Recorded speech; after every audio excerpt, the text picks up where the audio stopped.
أعوذ بالله من الشيطان الرجيم. بسم الله الرحمن الرحيم.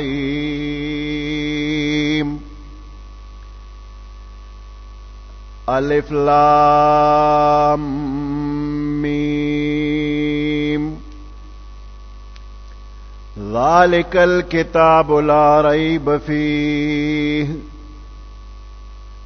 هدى للمتقين الذين يؤمنون بالغيب ويقيمون الصلاة ومما رزقناهم ينفقون. والذين يؤمنون بما أنزل إليك وما أنزل من قبلك وبالآخرة هم يوقنون. صدق الله العظيم.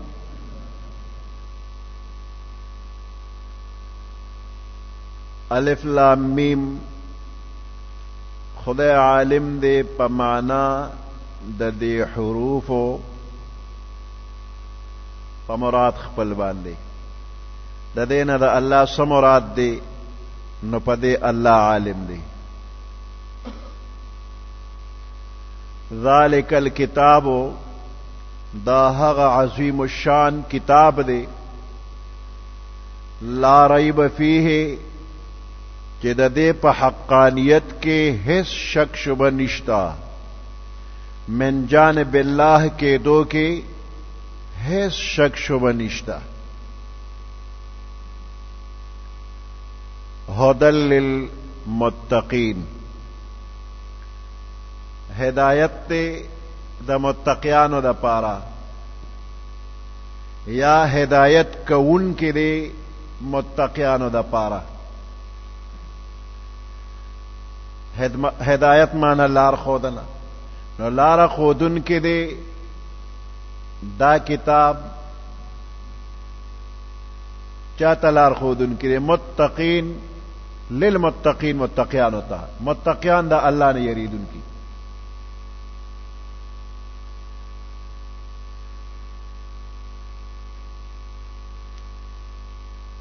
دا تقوا ستوئی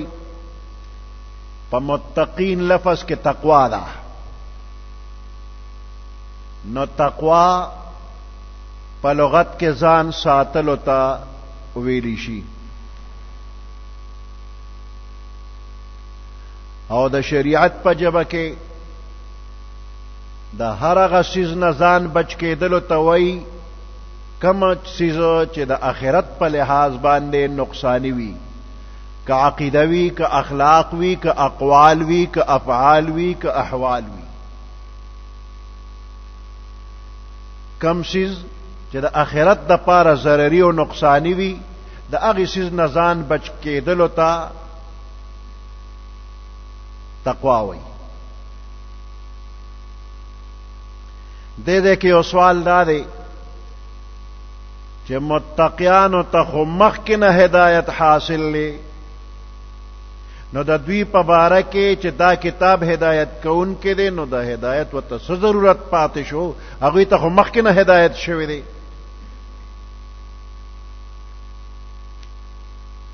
نو طالبان دې ته تحصیل د حاصل وی، یعنی د یو حاصل شوي څیز حاصلول. د دې جواب دا دی چې د هدایت درجی دی او دا غي بیان سورۃ فاتحه کې مخکې شوی دی. نو قرآن مجید هدایت کوي مطلب دا چې یو مخصوص هدایت چې د آخرت د نجات ذریعہ ګرځيږي هغه د متقیانو برخه ده. د هدایت هغه مخصوص درجه چې د آخرت د نجات ذریعہ جوړیږي هغه متقیانو د پاره دی. نو دې کې هدایت خاصه ذکر شولا د متقیانو پکې تخصیص شو.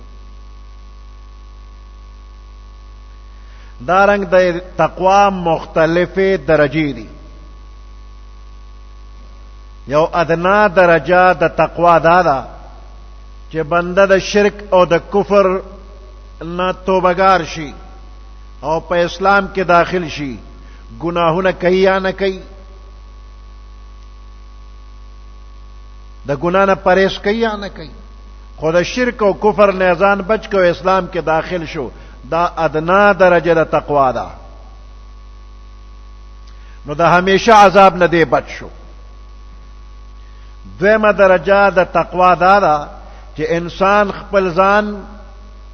د شرک او کفر نم بچ کړی دی، خو د غټو غټو ګناهونو نه ځان بچ کړی دی، او په وړو ګناهونو باندې همیشه والی نه ځان بچ کړی دی. نو د شریعت په اصطلاح کې چې د تقوا لفظ ذکر شي عموما د قدر دویمه درجه نه مراد ده.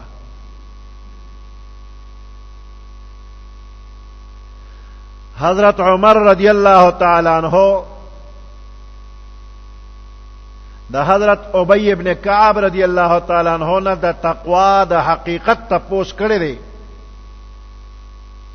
نو ابی ابن کعب رضی الله تعالی عنہ وتویل امیر المؤمنین چته د ازغون ډک لار باندې تلی او ویل او تلی ما. ابی ابن کعب رضی الله تعالی عنہ وتویل امیر المؤمنین دغه وخت کې بیا ستاسو طریقې چې د ازغیدار لار کې رواني وې دغه وخت کې دا جامع ځان پور را جوخت کم را غونډ کم چې اسنه چې تغنو کې می جامع انخلی نو دا غنه چې تیری وي او مضبوطی وي نو چې جامع کوم تر جامع خرابای جامع شلی. نو ابی ابن کعب رضی الله تعالی عنہ وتویل امیر المؤمنین بس دقه تقوا وي چې د ازغیدار کې لار کې رواني او جامع ځان تراجخت کې چې غنه ونه وي. یعنی غیر چاپیره دنیا د گناهونو د ازغون ډکرا ته پکې خپل لباس د تقوا دا سره جوخ کې چې د ګناه نه ځان بچ کې دې ته تقوا وي. د الله د نافرمانه نه د بچ کېدو د پاره خپل پوره همت او طاقت خرج کړي.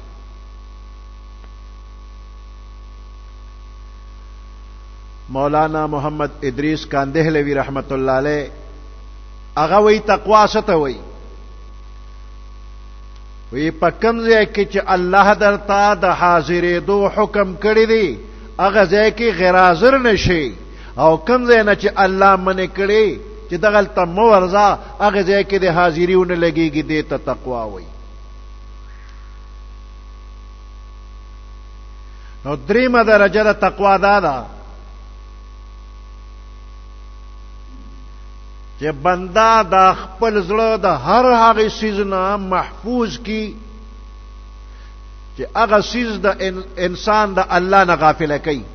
کم سیز چې انسان د الله نه غافل کوي د هغه سیز نه د خپل زړه محفوظ کی دې ته تقوا وایي.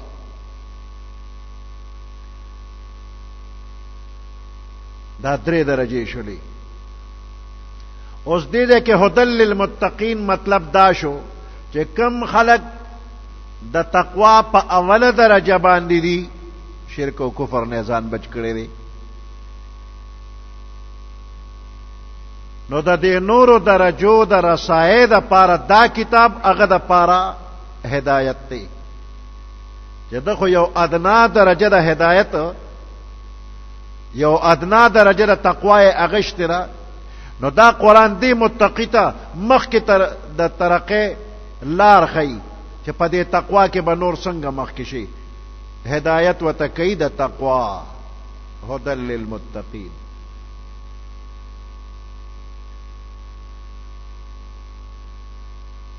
او بعض عالمان دا وایي چې د تقوا نه مراد معنا لغوي ده او مراد د دینه مطلق خوف او د ضرر د سيزونو نه ځان بچ کول دي. مطلب دا شو چې د چا پزړه کې د ضرر د سيزونو نه د بچ کېدلو جذبه او شوق موجود وي نو هغه د پاره دا کتاب لار خودن کې دی چې د ضرر د سيزونو نه بچ کی. هدى للمتقین.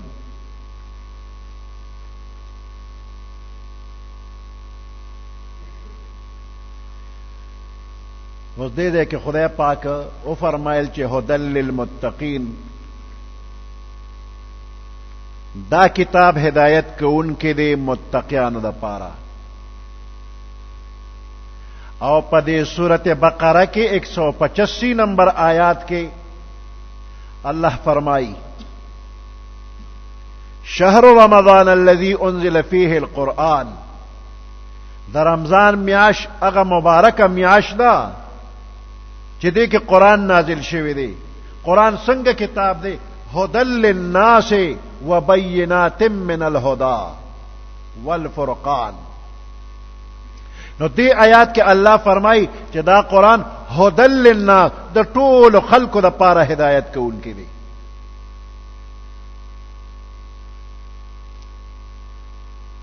او دا حق او دا باطل پا منز کے فرق کو ان کی والفرقان.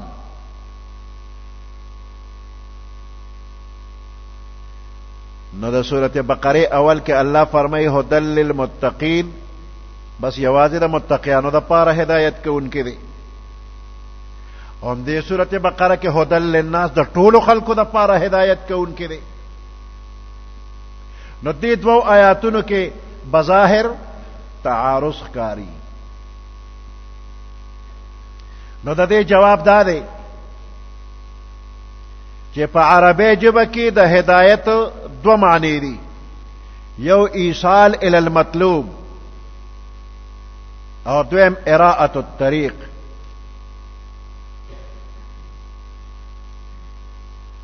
یا الدلالۃ الی الطریق الموصل. پختو کې د دې یو مثال لے، فرض که یو ناشنا سړی راغی د 400 نه دی او تا ته وی چې د 400 دا اسپیټال کم ځای کې دی، نو ته په دې لار داسې لاړ شه، خي طرف ته تاو شه، لږ مخکې چې لاړ شي بیا 2 لارې لاړ شي راشي نو ته ګس طرف ته تاو شه، او بیا داسې مخکې لاړ شه نو یو چوک به راشي، او چوک سره لږ دی خوا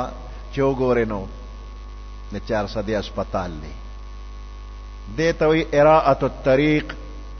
لارا خودنا، یا الدلالت الی الطریق الموصل،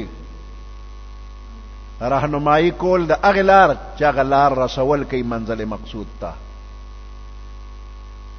بیا دا دے سڑی خپل خوخر چې په دې لار اسپیټال ته ځان رسی او کنه رسی زیو یا نه زی ہوتا نه تاسو کو تا لارو خولا. او دویم سړی تپوس کوي چې د 400 د اسپیټال ته کومه لار ده، او تا سره گاڑی تا ته راځه کینا په گاڑی دی کینو، او لک سات پس د اسپیټال په منځ کې بریک ولګو چې دا اسپیټال دی چې تر چا سره کال را رسیدي. دې ته وی ایصال الی المطلوب، منزل مقصود تا رسول. نو دا د ہدایت دو معنی شولې. نو قرآن مجید مقصد تا دا رسیدو دا پارا رہنمائی خو عام خلق تکی هدى للناس، طول خلق تلار خیچے منزل مقصود تکزینو دا لار دا. البتہ مقصد تا رسیدل دا دی قرآن پا ذریعہ باندی صرف متقیانو تحاصلی گی هدى للمتقین.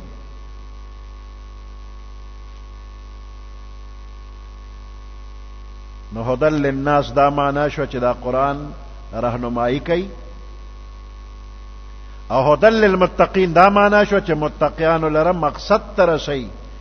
نو د دواړو مطلب جدا جدا شو، تعارض را نغی. او دویم جواب د دې دا دی چې قرآن پاک عام خلقو د پاره ہدایت تی، خو فیدتنا متقیان اخلی. هدى للناس طول خلقو دا پارا دا ہدایت تے، خو فیدت طول ناخلی، متقیان تے فیدا اخلی، زکوی هدى للمتقین. وی دا دی مثال دا سرے لکا یو سڑے بلتوی چے یو گلاس پی دا غوا پکی یو 2 قاشوغی دا غوا غوڑی، یو پکی دا چرگے گے واچوا، او یو دوه قاشقې پکې شات واچو په جوسرې حل کا او یو ګلاس روزانه اسکا دې کې ډېر طاقت دی. واقعي دې سيزونو کې طاقت شته. خو که یو بنده داسې وي چې هغه سینه خراب او ټوخ ټوخې ټوله ورځ شروع کړي دي او دا پی او هګۍ او شات دا یې دله ورکړله نو دی به په طاقت کې شي که سینه به نور هم خرابه شي.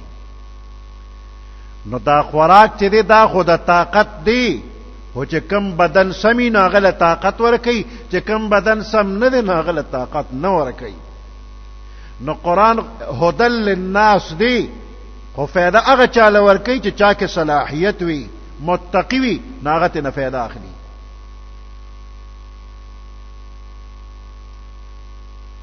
او دریم جواب دا دی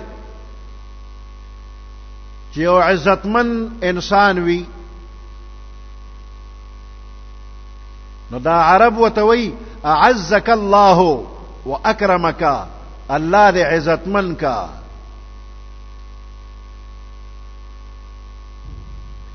نو دی خو مخکې نه عزتمن دی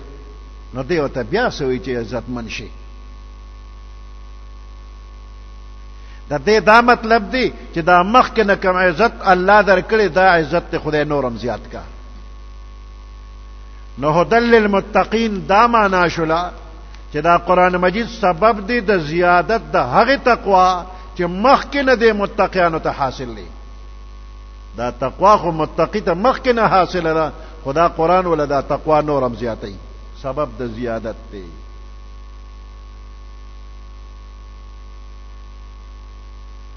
هدل للمتقین ہدایت کون کے دے دا قرآن متقیانو تا. اس دا دے متقیانو اللہ صفت بیانی الذین یؤمنون بالغیب. دا متقیان اغا خلق دی یؤمنون بالغیب چې دوی ایمان روڑی پا غیب باندے غائبانا ایمان روڑی. ایمان ستوي او غیب سيزونه سدي. نو ایمان د زړه هغه باور او تصدیق ته وي چې بندا پزړه کې باور وکي یقین وکي او دې سره خوا کې بل لفظ د اسلام. نو ایمان د زړه نه د یو شیز د تصدیق کولو ته وای او اسلام چې نو دا انقیاد ظاهری ته وای. نو ایمان انقیاد باطینی دی پټ پزړه کې تابعداری باور او اسلام انقیاد ظاهری په اندامونو باندې تابعداری. نو د ایمان محل زړه دی او د اسلام محل زړه او د ظاهر اندامونه دي. خو شرعاً ایمان بغیر د اسلام نه معتبر نه دی او اسلام بغیر د ایمان نه معتبر نه دی. یعنی الله او د الله د رسول صرف پزړه تصدیق کول شرعاً تر هغه وخت معتبر نه دی تر څو چې په زبان دی وسره تصدیق نه وی کړي.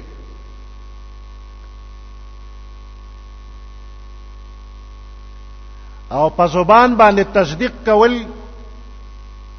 تر هغه وخت معتبر نه دي تر څو چې په زړه دی یقین نه کړي تصدیق دی نه کړي. نو خلاصه دا چې د لغت په اعتبار ایمان او اسلام جدا جدا سيزونه دي او قرآن کې د دې فرق واضح بیان شوی دی. د باندې څخه خلکو اوراله مدینه منوره ته او بیا په پیغمبر علیه السلام باندې احسان کو چې موږ د باندې ایمان راوړی دی او زمونږ بلک خیال ساتي.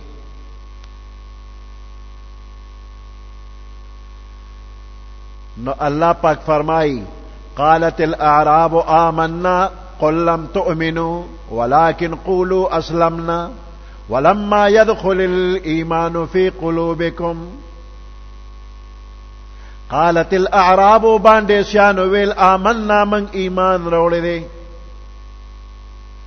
قل لم تؤمنوا وتو فرمایه چې تاسو خو ایمان نه دی راوړی ولکن قولوا اسلمنا لیکن تاسو وایي چې من ظاهری تابعداري کړی را. ولما يدخل الايمان في قلوبكم لا تر اوسه پورې ستاسو په زړونو کې ایمان داخل شوی نه دی. تش په خلی ایمان کې د زړه باور دی نشتا نو دا ظاهری تابعداري دی ته اسلام وی اسلمنا اوایا آمنا ویلو کې غلطيږي لکه په زړه دی باور نشتا. نو چې دا په زړه کې یقین نه په خلی ایمان کوي دی ته منافق وی. ان المنافقین فی الدرک الاسفل من النار بیشک منافقان با د دوزخ په لاندې طبقه کې وي.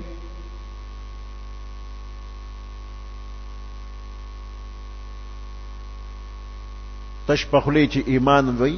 او د نظر کې یقین نه دا ایماندار نه دي. آمنا بالله وی من الله باندې ایمان راوړل دي او الله وی وما هم بمؤمنین دا ایماندار نه دي. یؤمنون بالغیب متقیان هغه خلق دي چې ایمان راوړي په غیب باندې. اوس غیب څه شی دی؟ غیب هغه شی ته ویل کېږي چې په نظر نه راځي او په حواس باندې نه معلومیږي. حواس په غوږونو आवाज نه اوري، په سترګو ویني نه، په پوزه بوی نه محسوسه، په جبه شکل نشي کوله، خوږ تریخ یخ ګرم لاس په وهل نشي، اوار د کنا هموار. دا حواس. او په عقل باندې هم نه معلومیږي، بغیر دلیل نه په عقل هم نه معلومیږي. نو دې ته غیب وای.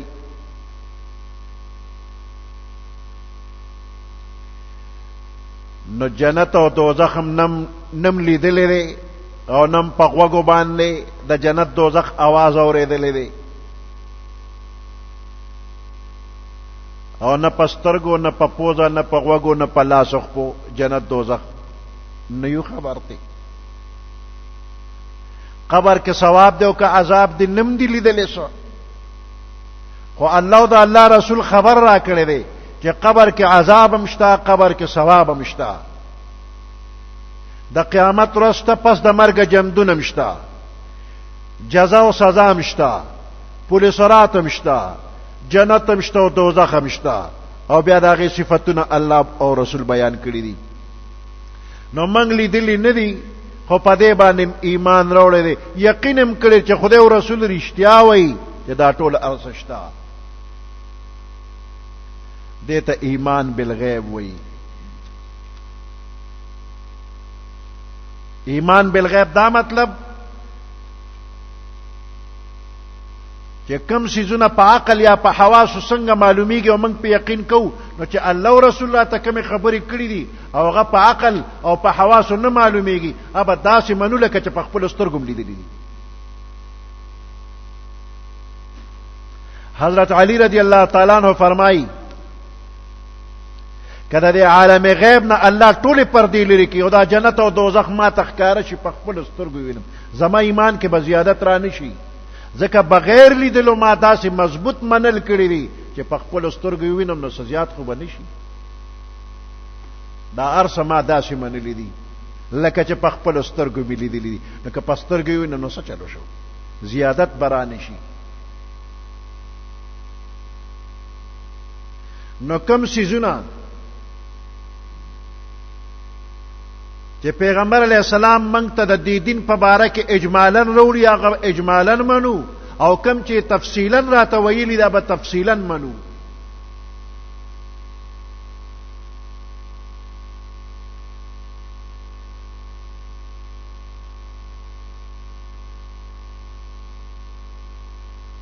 نو دا د متقیانو صفت الله پاک بیان کړ. عقیده، قول، عمل ابدا سے اختیاري لکه چې دا ټول شیزونه دی بنده په خپل سترګو دي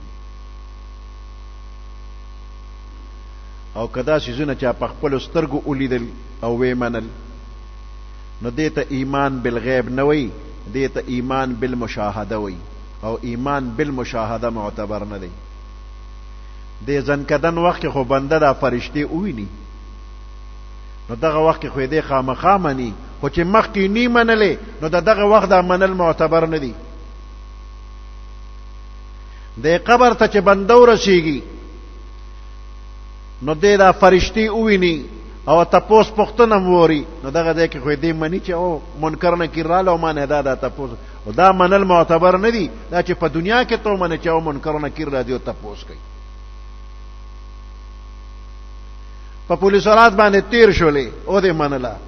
دا خو بیا څوک منی دلته دنیا کې او منا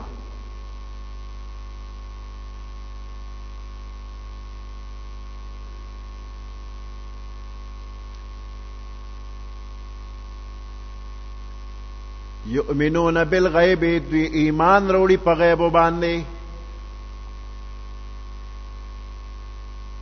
د دې آیات بل معنا دا کیږي چې دا متقیان ایمان لري په داسې حالت کې چې دوی د خپل پیغمبر صلی الله علیه وسلم نه غایب وي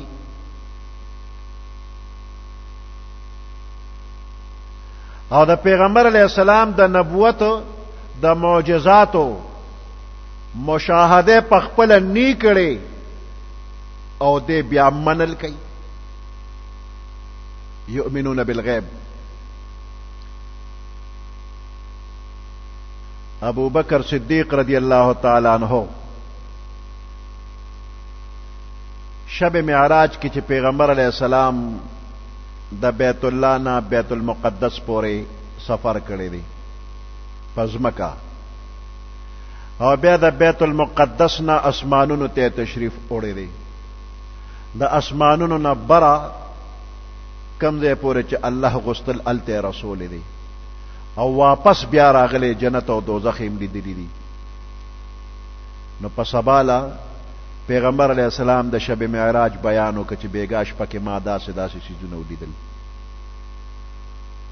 وی ابو جهل راغی ابو بکر صدیق رضی اللہ تعالی عنہ تو راشه کن آشنا خو داسې خبره کوي چې بیګا بیت المقدس ته تلم او اسمانونو ته تبدام منه وی دغه وخت کې ابو بکر صدیق رضی اللہ تعالی عنہ پیغمبر علیہ السلام سره لا ملاقات نو کړي او د معراج د واقعې ناغه خبر نو ابو جهل وتوی چې داسې خبره کوي تبدام منه نو ابو بکر صدیق رضی اللہ تعالی عنہ توي وی دا تا چې څنګه ویلو کچره داسې پیغمبر علیہ السلام ویلی وینو زما په د اوس نه ایمان نه چې دا ارسلی دي لا پیغمبر علیہ السلام نه تاسو نه کړی چې واقعي ته بیګات له او تا داسې دي وې کدا تکه خبره کې کدا پیغمبر علیہ السلام فرمایلی وی زما په ایمان دی ابو بکر صدیق دی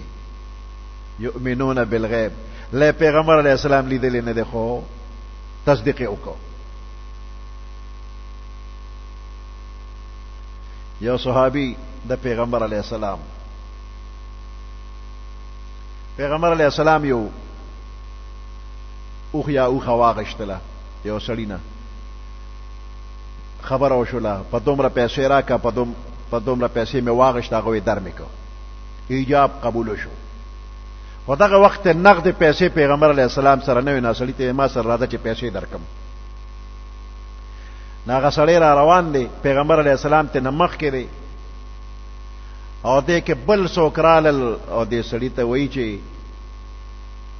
دا پما باندې ما په پیغمبر علیہ السلام خرڅ کړی دی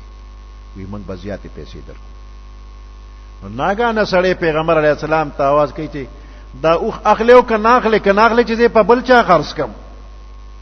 او تی ما خود نه غشته دی وی دا چا مخ کې غشته غواړه سره شتا ګوره په پیغمبر علیہ السلام یې سودا خرڅه کړی دا چې وی دا نه مې غشته نو ته چې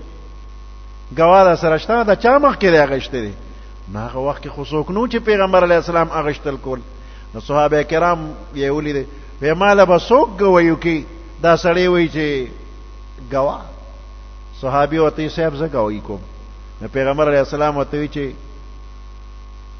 ولې هغه سات ته وې چې ته ما لګوي کې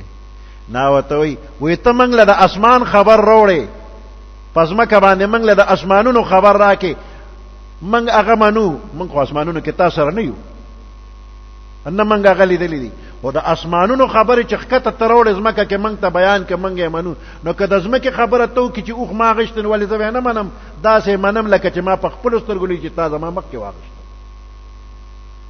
یؤمنون بالغیب پیغمبر علیه السلام په دغه مقلدلی نه دی ایمان لري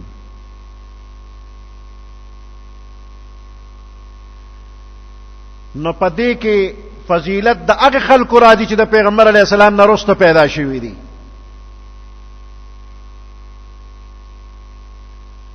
عبد الله ابن مسعود رضی الله تعالی عنہ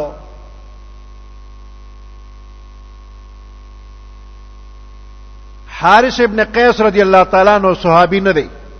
تابعی دی حارث ابن قیس وی عبد الله ابن مسعود تا چې منګه ستاسو دا لویه مرتبه حسابو چې تاسو پیغمبر علیه السلام په خپل سترګو لیدلې دي تابعی صحابی ته وی منګ ستاسو دا لویه مرتبه منو چې تاسو پیغمبر علیه السلام په خپل سترګو لیدلې دي نو عبد الله ابن مسعود وته فرمای من ستاسو د پاره د پیغمبر علیه السلام نه رستو ستاسو ایمان وروړل لوی فضیلت حسابو ځکه چې د پیغمبر علیه السلام په زمانه کې د پیغمبر علیه السلام د رسالت او نبوت معامله خو ډیره واضحه وا پاوی ایمان وروړل اسانو او تاسو پیغمبر علیه السلام ندی لیدلې معجزې ندی لیدلو ایمانم پر وروړل او بیا قسم خوړوي فرمایل چې کوم خلکو د پیغمبر علیه السلام نه رستو ایمان وروړي هغوی نه څوک افضل نشتا او بیا الف لام میم ذالک الکتاب تر مفلحون پورې وي تفسیر ابن کثیر کې هم داسې روایات راغلي دي چې د هغې نه د هغې خلکو فضیلت معلومیږي چې د پیغمبر علیه السلام نه پس ایمان یې راوړی دی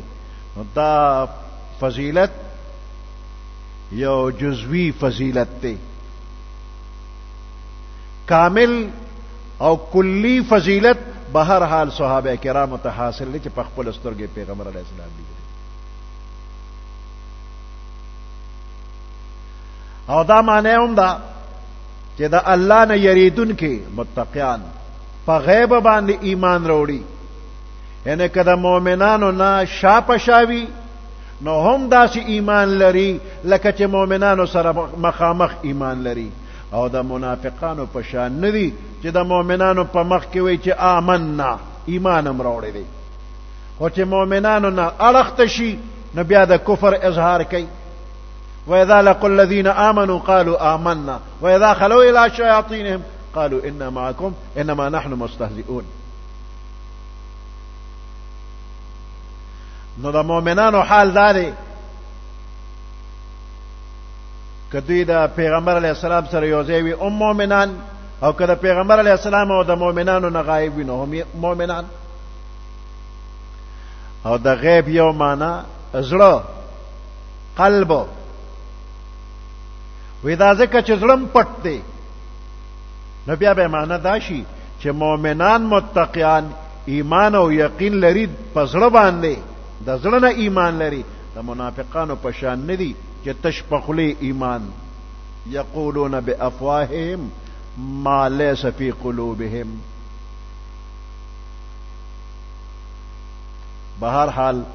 راجح معنا د غیب اولنې ده یؤمنون بالغیب ويقيمون الصلاة او منز قائمی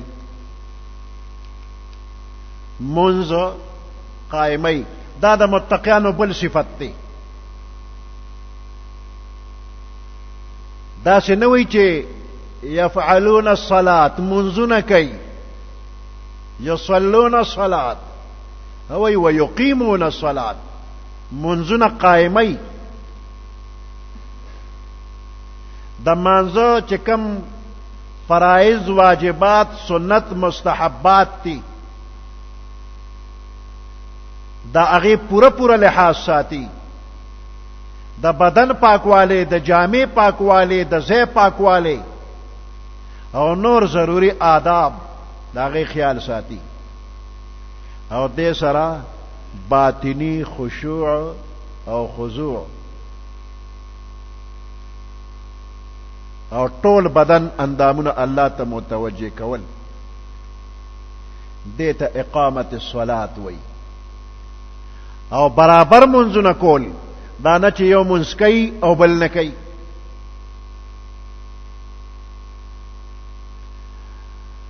او داسې ټونګو والا منظم نوي. عبداللہ ابن عباس رضی اللہ تعالی عنہما فرمائی اقامت الصلاة اتمام الرکوع والسجود والتلاوة والخشوع والاقبال علیها فیها. د منځ اقامت دا دی چې رکوع، سجده، تلاوت، خشوع، الله ته توجه په مانځه کې پورا پورا وشي، دې ته توجه وي، دې ته پورا منځ قائم اول. دا نه چې نیت ته تړلی وي ولاړې نه داسې مخامخ دیوال ته ګورې ګورې ناګانه چت تم سترګې واړې چت ته وګورې راوګورې پوزه ګرول شروع کې پوزه کې ګوتې وې نه دا اقامت الصلاة نه دی. د لرې نه یو سړی چې ګوري نه به دا نه وایي چې دی مونځ کوي، دی وایي دی دیوال ته اسې په تماشه ولاړ دی، چت ته ګوري اسې ننداره کوي، مونځ ته نه دی ولاړ. د مانځه په وخت کې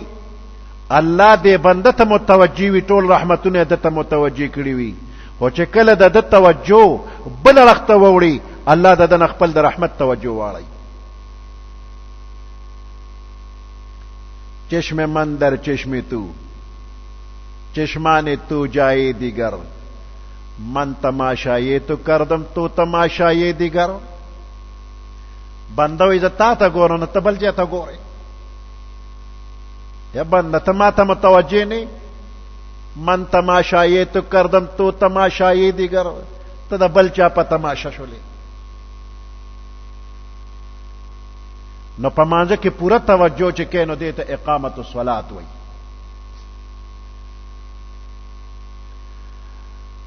او د خلکو د ښودنې دپاره به هم نه کې چې خلک نه وي نو مشین ورته ولګې، مشیني مونځ کې زر زر رپټ وچلېږي. او چې خلک وي نو چې ودرېږي نو د رکوع نوم نه اخلي، او چې په رکوع ټیټ شي نو د پاسېدو نوم نه اخلي، او چې په سجده پرېوتې نو پروت دی. وګورئ څونه بزرګ دی داسې خشته مونځ کوي، تا واورېده نو نورم پکې ورخوږ شوې، او چې څوک نی نو مشین وګرځېد. وی کلیدی دری دوزخ خستا نماز که در چشم مردم گزاری دراز. د خلکو په مخ کې اوږده اوږده رکعتونه کې نو دا وی د دوزخ چابي ده.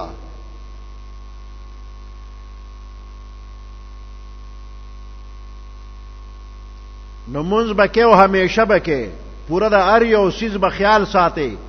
د حرام، د مفسد او د مکروه نه به پکې پرهیز کې. دا ګلکار چې برجې وي یا دیوال وي نو مساله په مزدور باندې ښه جوړه کی، که خټه باندې وي نو خټه مزیداره جوړه کی، نو بیا په کرنډۍ باندې مساله یا خټه اواري، او بیا چې په خخته کیری کله کله دا زر خخته واپس چته کی، او دا ګوتو په سر گیټ کې پاغه خټه کی یا مساله کې گیټ کېو، دا غي د وجه خخته برابر نه لګیدله، ناغه تن لري کی، او بیا مزه لګولې دا غي سره مګوري تسم ورکی، او سال وسره سات په سات ځوړندې.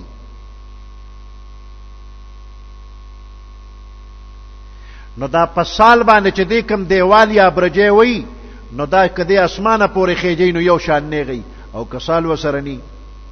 یو وخت ته برجې کګشي یا ته دیوال کوک شي. نو چې دیوال یا برجې کګو والا همیشه پاتې کیږي نه سورې پس غورځيږي، او چې کم دیوال یا برجې نیغه والے دا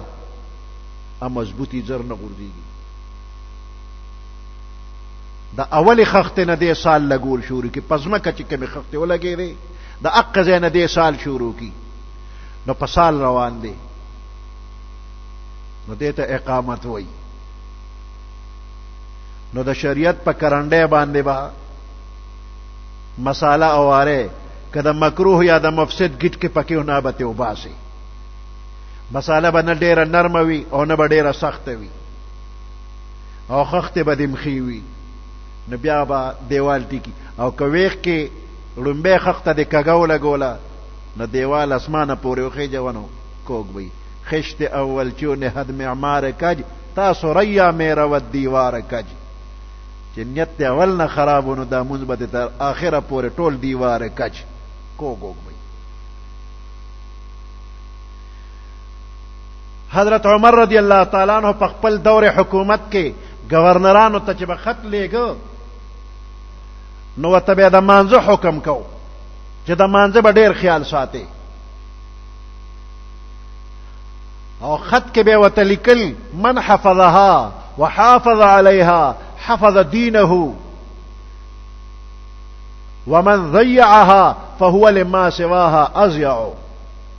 چا چې په مانزه دوام وکړ هغه به د دین په نورو کارونو هم دوام کوي او چا چې مونږ ضایع ک نو دی به د دین د نورو کارونو لپاره ډیر ضایع کوونکی وي نو متقیان هغه خلک دي چې په خپل باندې مونږ قائمي په خپل به مونږ کې په خپل ما تحتانو باندې به مونږ کې کدی بچی دي پاغوی به مونږ کې او کده کور نور بندیان دي پاغوی به مونږ کې په شاګردانو به مونږ کې په نوکرانو به مونږ کې چې کوم ستا ما تحت دي پاغی ټولو به مونږ کې او د مانزه ټیم داسې دی چې دا د ډیوټۍ د ټیم نه مستثنا دی که یو سړي سره د خبر وکړه چې زه به تاله 8 غنټې د فلانی ټیم نه فلانی ټیمه پورې دا 8 غنټې دي زه به تاله ډیوټي کومه د سحر د 8 سلورو پورې بدل کار کوم او د سحر د 8 سلورو پورې ماسپخین مونږ پکې راغی تا نشي منی کولی چې مونږ مکه تا خو ما تی چې 8 سلورو پورې صاحب د مانزه ټیم پکې قدرتی تور مستثنا د مانزله بزم نو کله چا نو کرے نو هم مونږ به پکې کې په صحیح طریقه باندې ويقيمون الصلاة ومما رزقناهم ينفقون او بعض د هغه سيزونو نه چې موږ دوی ته ورکړي دي ينفقون خرج کوي د الله په لار کې دا د متقیانو او بل صفت شو په نیکو کارونو کې بدوی خرج کوي رزق ستوي رزقناهم من رزق ورکړي دي دوی ته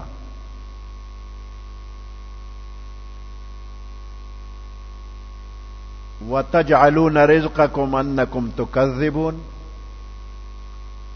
دا رزق معنا حصہ الله وی اے کافرانو تاسو خپل حصہ دا ګرځولې چې تاسو د پیغمبرانو نه انکار کوئ تکذبون تکذیب کوئ دا خپل حصہ ګرځولې دا اوس د دې رزق اطلاق په هر چیز باندې کیږي کم چیز چې تعالی الله درکړي مال حال وغیرہ عقل پویا او خيارتیا علم دا ټول درکړي دا ټول روزي دستا دا ستا حصہ ده او انفاق ينفقون انفاق کوي نو انفاق د خپل لاس نه مال استلو ته ویل شي الانفاق اخراج المال من اليد والملك د خپل ملکیت نو د خپل لاس نه مال استل وې د منافق ته منافق ولې وي وې د اسلام اظهار کوي او بیا د ایمان نه اوزي او ایمان د دنه اوزي دی وتلو کې وته منافق وي ومنه المنافق لأنه يخرج من الإيمان أو يخرج الإيمان من قلبه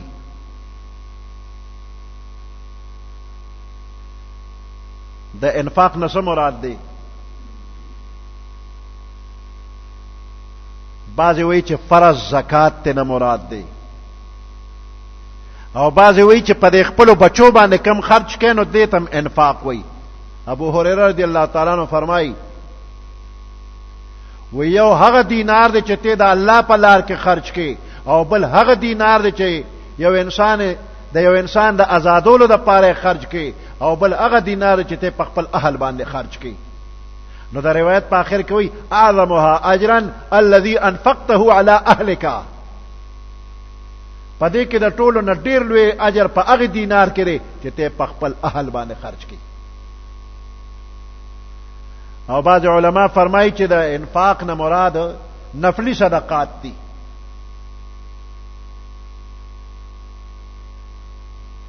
نه کمال دي هم او که علم او هنر او عقل فکر دي هم که صحت دي هم او که اولاد دي هم دا ټول الله تعالی درکړي دي نو د دینه خرج وکا ټول خرج کا و مما دې کې دا من تبعیض د پاره دی یعنی ټول نه لږ غوندې د الله په نوم باندې خرج کا نور ځان ته پرېږده نو ګوره مما رزقناهم د الله په لار کې لږ غوندې خرج کا نو دې کې تا ته یو خبره اشارتن وي چې بنده ګوره دا ټول شیزونه د الله دي او تم د الله نو الله تعالی چې صدر کړی دي نو د الله د مال کې لږ غوندې بیا الله لورکا نو د یو شریف انسان پزړه کې چې دا راشي چې زم د الله یم او مال چې کوم مال حال راکړي شي دام د الله امانت دی نه کمال لږ غوندې د الله په نوم خرج وکړو ستوره مې وکړله دې کې زما سدي یو شریف انسان وہی جان دی ہوئی اسی کی تھی حق تو یہ ہے کہ حق ادا نہ ہوا حق خبر ادا چمک دا خدا حق نشو پورا کولی سبحان ربك رب العزة عما يصفون وسلام على المرسلين والحمد لله رب العالمين اللهم ربنا آتنا في الدنيا حسنة وفي الآخرة حسنة وقنا عذاب النار وأدخلنا الجنة مع الأبرار يا عزيز يا غفار برحمتك يا أرحم الراحمين